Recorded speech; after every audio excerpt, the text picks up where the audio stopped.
بسم اللہ الرحمن الرحیم السلام علیکم ورحمۃ اللہ وبرکاتہ۔ امید کرتے ہیں کہ آپ سب خیریت سے ہوں گے۔ الحمدللہ ہم بھی خیریت سے ہیں اور اللہ تعالیٰ سے تمام مسلمانوں کے لیے خیر و عافیت طلب کرتے ہیں۔ رمضان قرآن کلاسز کی طرف سے ہم آپ کے لیے آج جو موضوع لے کر آئے ہیں وہ ہے اللہ کی محبت کے انداز۔ دعاؤں کو سننے والا ہم نے آپ کے ساتھ پہلے شیئر کیا اور کچھ حصہ الفاظ ہیں آج جو اللہ آپ کے تعالیٰ ساتھ کی شیئر ذات کرنے میں والے قرآن ہیں بنا کے اور وہ یوں ہیں، بے شک میرا رب جو ہے ساری کی ساری دعائیں سنتا ہے۔ سورہ ابراہیم کی آیت نمبر یہ 39 ہے۔ اور اس نے تو دعا قبول ہونے کے لیے مسلم یا کافر کی شرط بھی نہیں رکھی تھی، ایمان کی شرط بھی نہیں رکھی تھی۔ اس نے کہا تھا مجھ سے بات کرنی ہے تو ایک کام کر لو، میرے سامنے آنسو بہا کے دکھا دو، پھر میں نہیں دیکھوں گا کہ تم مشرک ہو یا کافر ہو، پوری کر دوں گا۔ فقال ربکم ادعونی استجب لکم، مجھ سے دعا کیا کرو، میں ضرور دعا کو قبول کرتا ہوں۔ سورہ غافر کی یہ آیت نمبر 60 ہے۔ پھر فرمایا کہ اجیب دعوت الداعی اذا دعان، جب کوئی دعا کرنے والا مجھ سے دعا کرتا ہے یعنی مجھے پکارتا ہے تو میں اس کی دعا کو قبول کرتا ہوں۔ یہ سورہ بقرہ کی آیت نمبر 186 ہے۔ پھر فرمایا امن یجیب المضطر اذا دعاہ ویکشف السوء، جب کوئی ٹوٹ کر تڑپ کے اسے پکارتا ہے تو وہ اس کی دعا کو قبول کرتا ہے اور اس کی تکلیف کو دور بھی کرتا ہے۔ پھر آگے سورہ نمل کے اندر دیکھیں آیت نمبر 62، یہ نہیں کہا کہ کوئی مسلمان یا ایمان والا، بلکہ یہ کہا کوئی بھی انسان جب ٹوٹ کر تڑپ کر دعا مانگتا ہے تو میں عطا کر دیتا ہوں، بلکہ اس نے یہ بھی نہیں کہا کہ اگر تو نیک ہے تو پھر تیری دعا کو قبول کروں گا ورنہ نہیں۔ اور پھر دیکھیں کتنی بڑی اللہ تعالیٰ نے بات کہہ دی ہے کہ کوئی بھی انسان چاہے کتنا خطا کار، کتنا بڑا گناہ گار ہے، اور میں بس وہ میرے سے آ کے ہاتھ پھیلا کے مانگ لے، آنسو بہا کے مانگ لے، میں عطا کر دوں گا۔ کائنات میں سب سے بڑا گناہ گار کون ہے؟ ابلیس۔ اس سے بڑا گناہ گار تو کوئی بھی نہیں ہے، بلکہ یہ تو گناہ گاروں کی فیکٹری ہے جہاں سے گناہ گار تیار ہوتے ہیں۔ اللہ پاک نے اس کی بھی دعا رد نہیں کی۔ یہاں پر بھی قرآن پاک میں اللہ تعالیٰ نے ابلیس کا ذکر کیا تو اس کی دعا کا بھی ضرور ذکر کیا ہے۔ قال ربی فانظرنی الی یوم یبعثون قال فانک من المنظرین، سورہ حجر آیت نمبر 36 اور 37۔ اس کے اندر بھی دیکھیں اس نے کہا کہ پروردگار مجھے اس دن تک مہلت دے جب لوگ مرنے کے بعد زندہ کیے جائیں گے۔ فرمایا جا تجھے مہلت دی جاتی ہے۔ اللہ پاک نے فرمایا اگر ہدایت مانگ لیتا نا کون؟ ابلیس، تو ہدایت دے دی جاتی، اور اگر مجھ سے معافی مانگ لیتا تو اسے معافی بھی دے دی جاتی، لیکن اس نے مہلت مانگی تو ہم نے اسے مہلت دے دی، اس کی بھی دعا رد نہیں کی۔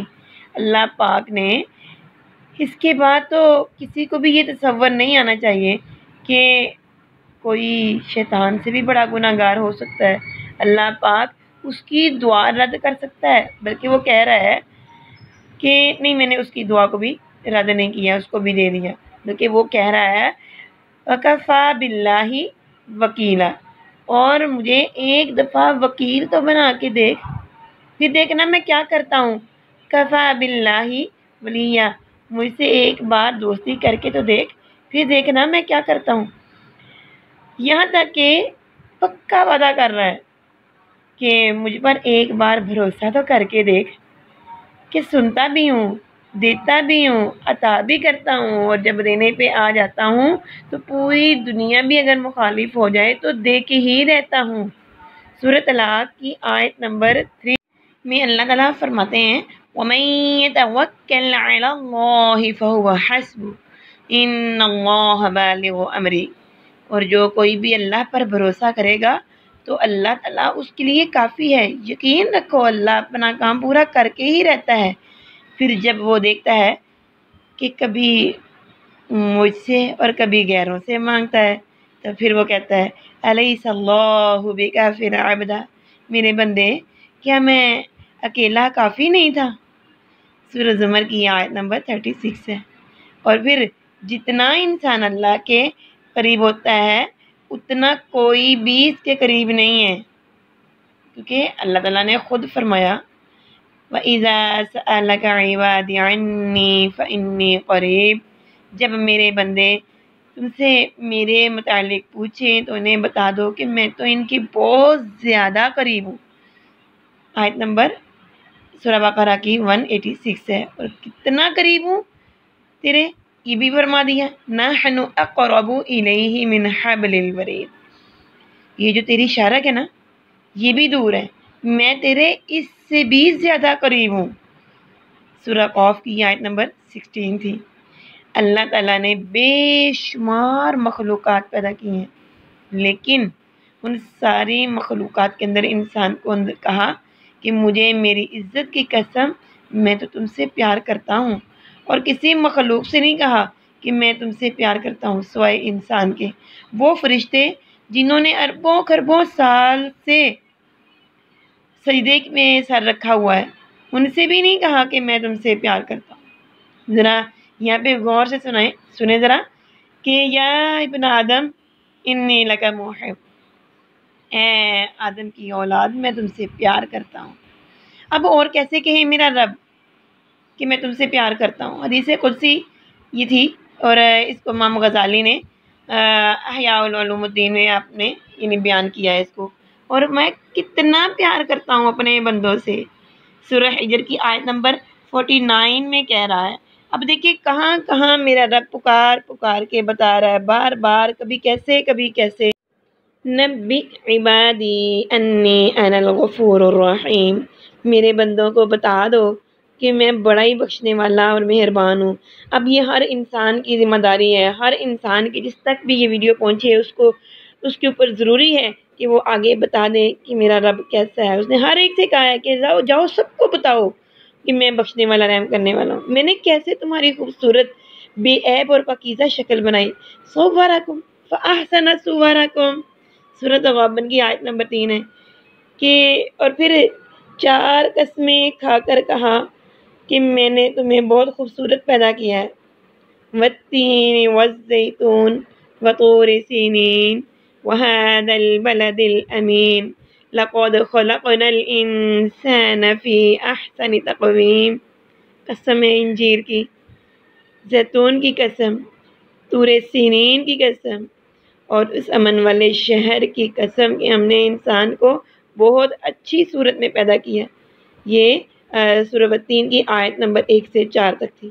اور اپنی طرف بلا کر کہتا ہے کہ ارجعی الی ربک راضیۃ مرضیہ فادخلی فی عبادی وادخلی جنتی، میرے پاس آ جا، میں تجھ سے راضی ہوں، تو بھی مجھ سے راضی ہو جا، میرے نیک بندوں میں شامل ہو کر میری جنت میں چلا جا۔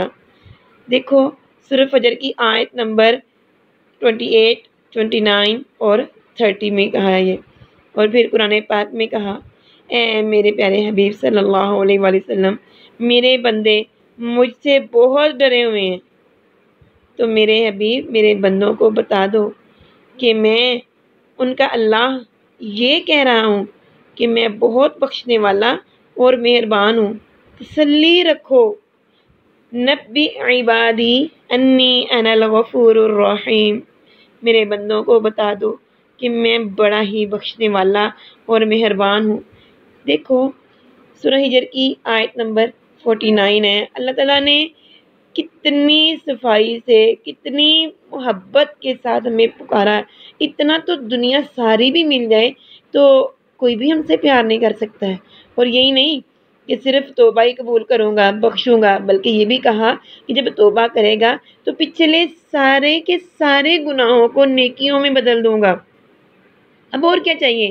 دیکھیں إِلَّا مَن تَابَ وَآمَنَ وَعَمِلَ عَمَلًا صَالِحًا فَأُولَئِكَ يُبَدِّلُ اللَّهُ سَيِّئَاتِهِمْ حَسَنَاتٍ، جو بھی توبہ کرے گا اور اچھے اعمال کرے گا تو میں اس کے سارے گناہوں کو نیکیوں سے بدل دوں گا۔ سورہ فرقان کی یہ آیت نمبر 70 ہے۔ یا ایھا الانسان ما غرک بربک الکریم، سورہ انفطار کی آیت نمبر 6۔ اے انسان، تمہیں میرے بارے میں کس چیز نے دھوکے میں ڈال دیا ہے؟ مالک کا انداز تو چیک کرو، ذرا شفقت اور محبت تو دیکھو۔ اللہ بڑی محبت سے پوچھ رہے ہیں، میرے بندے، میں نے تیرے لیے کیا نہیں کیا اور تو مجھ سے ہی بدگمان ہو گیا ہے، اپنے اللہ سے بدگمان ہو گیا ہے۔ پھر ایک سوال پوچھا، میرے بندے، میں نے تیرے لیے کیا نہیں کیا؟ میں نے تمہیں خود پیدا کیا، خوبصورت شکل دی، ڈھیر ساری نعمتیں دیں، پھر تم کیوں مجھ سے ہی بدگمان ہو گئے ہو؟ اِلٰہٌ مع اللہ، سورہ نمل کی آیت ہے 60، تو جس کا مطلب ہے کہ ہے کوئی تیرے لیے اللہ کے سوا تجھے بنانے والا؟ ایک بات تو اس سے بھی زیادہ عجیب ہے جو اللہ پاک نے فرمائی ہے، اور وہ اس نے اپنے بندے سے اس کی محبت میں فرمائی ہے۔ اللہ کی اپنے بندے سے محبت تو دیکھو کہ کتنے پیار اور مان سے بلا رہا ہے۔ اَیْنَ تَذْهَبُونَ فَأَیْنَ تَذْهَبُونَ، سورہ تکویر کی آیت نمبر 26 ہے کہ تم مجھے چھوڑ کے کہاں جا رہے ہو؟ اس جملے کے بعد میرے پاس تو الفاظ ہی نہیں ہیں کہ میں اس جملے کی کیفیت کو بیان کر سکوں۔ اس بات کو میں نے جب پڑھا تو اپنے آنسو واقعی میں نہیں روک پائی۔ کبھی سوچا ہے کہ ہم نے کیا کیا ہے اپنے اللہ کی خاطر؟ پھر جب دیکھتی ہوں نا کہ ان کو صرف اور صرف دنیا کی محبت کی غرض ہے، یعنی دنیا والوں کو صرف دنیا کی غرض ہے، انسانوں کے لیے روتے ہیں اور میرے پاس آتے ہی نہیں ہیں، تو پھر کہتا ہے وَإِنَّ أَوْهَنَ الْبُيُوتِ لَبَيْتُ الْعَنكَبُوتِ، کہ تم اپنے گھروں کے بارے میں فرمایا کہ بے شک مکڑی کے جالے سے بھی زیادہ کمزور ہیں یہ دنیا کے سہارے۔ یہ سورہ عنکبوت کی آیت نمبر 41 ہے۔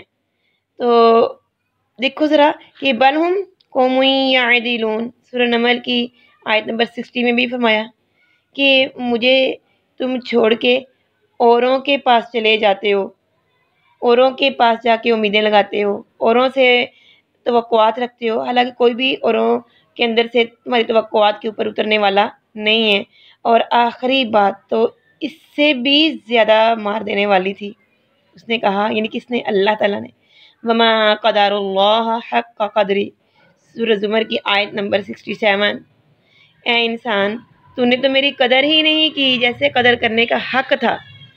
تو یہ دیکھیں اللہ تعالیٰ نے اتنی محبت دکھائی ہے، اتنی محبت دکھائی ہے، اور انسان سے کہا کہ تیری بے رخی، تیری بے وفائی، تیری بے توجہی دیکھ کیا ہے اور میرا معاملہ دیکھ کیا ہے۔ آخر میں اللہ تعالیٰ سے یہی دعا کرتی ہوں کہ اللہ تعالیٰ ہم سب کو اپنی قدر کرنے کی توفیق عطا فرمائے، اللہ تعالیٰ ہم سب کے اوپر اپنا رحم و کرم فرمائے۔ اور ہمدان قرآن کلاسز کی طرف سے ہم آپ کے لیے بہت ساری کلاسز کا اہتمام کیے ہوئے ہیں۔ اگر آپ دنیا کی کسی بھی خطے میں ہیں، کہیں بھی رہتے ہیں، اور آپ قرآن پاک سے متعلق کوئی بھی کلاس لینا چاہتے ہیں تو آپ ہمارے شو ہونے والے نمبر پر ہم سے رابطہ کر سکتے ہیں۔ اللہ تعالیٰ ہم سب کو شرف قبولیت عطا فرمائے، آمین ثم آمین یا رب العالمین۔ السلام علیکم۔